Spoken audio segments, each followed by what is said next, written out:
Hey everybody, Jason here, I'm back. It's really been a while since I dropped a video. A lot of stuff going on. We're working on all kinds of new reviews. I ended up changing my editing software over to Adobe Premiere Pro from Sony Vegas Pro. And so I've got a ton of videos in the works. We've got full reviews on both of these cars here, the Yokomo YZ2, the Durango 8-scale e-buggy, the Mugen 8-scale e-buggy. We've got a nitro break-in video featuring Adam Drake with the My Rex Legend 4 engine. So I've got a ton of videos that I'm working on. A couple of really cool interview videos with Ryan Cavalieri. But today, I wanted to take a few minutes and just do kind of a quick breakdown between these two kits. Now, these kits are both going to get their own videos in due time.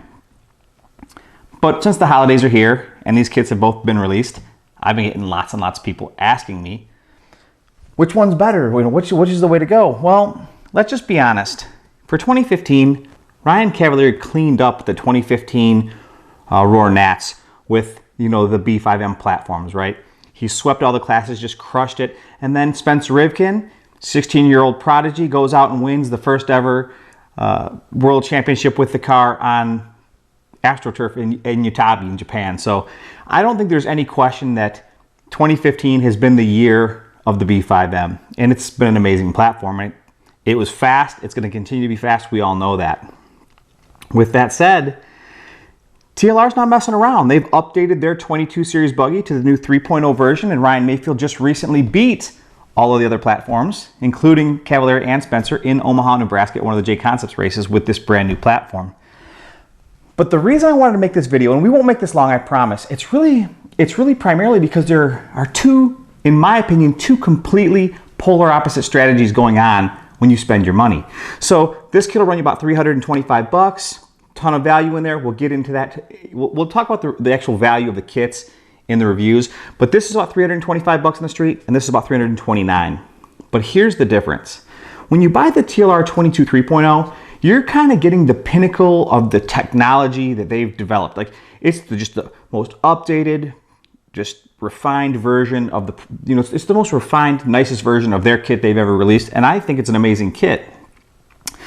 There have definitely been a few guys that have struggled with the kit out of the box because it doesn't drive exactly like the 2.0 did, but keep in mind, the 2.0 took a long time to kind of come around, They ended up adding a shorter chassis and then some brass and then the steering rack, where this car came right out of the box, and it's very good. But with just a few small setup changes, like a pink spring in the rear and a red spring in the front, it'll go a long, long way towards making the car even better than it is in the box. Okay, let's just take a quick second and talk about the two different strategies between competing manufacturers.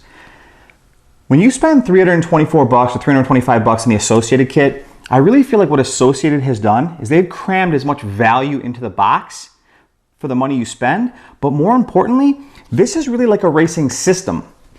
3-gear transmission, 4-gear transmission, gull wing arms, flat arms, a couple of different versions of the slipper, titanium turnbuckles, aluminum hexes.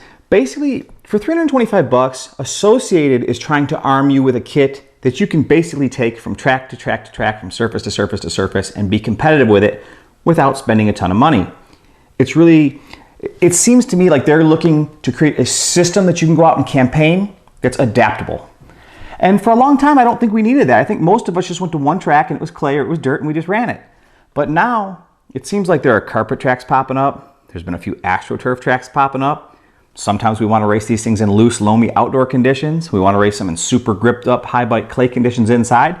And I think it's a really unique strategy. It's something we haven't seen before.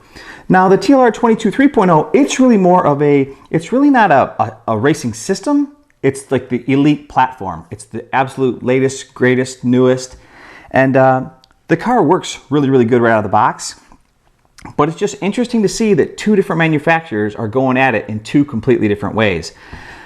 I think that we're going to find here in the future, I've already driven both of these cars, and I can tell you that you'll see more in the reviews. Both of these cars can get the job done. But it really comes down to the strategy that you really want to stand behind when you decide to buy one of these. If you're one of those guys that you think you actually may switch between 3-gear and 4-gear or gull wing and flat arm, and you want all those options in the box, then the Associated is probably a really good decision, and it's a great value, right? I mean, titanium turnbuckles, a lot of aluminum goodies right in the box. But if you're a one-track wonder, and there's nothing wrong with that. I mean, I love club racing at my home track more probably than any other place. then there's absolutely nothing wrong with going out and getting the 22 3.0, dialing it in for your home track, and just, you know what? There's nothing wrong with being a home track hero. It's all good.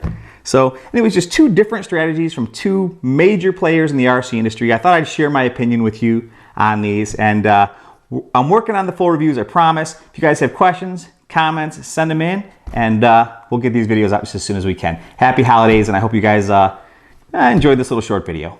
See you guys soon. I just want to say thanks again for watching my videos. I appreciate you guys watching. If you enjoyed this video, you'd be doing me a huge favor if you could either like, comment, or even better, subscribe. I post a lot of stuff on social media like Facebook, Instagram, Twitter, stuff like that. So if you want to catch up with me, I'll post this stuff up for you, and you can come on over, add me as a friend, follow me on Instagram, and you'll be able to see things that just don't make it to YouTube. Again, thanks for watching. We'll see you in the next one.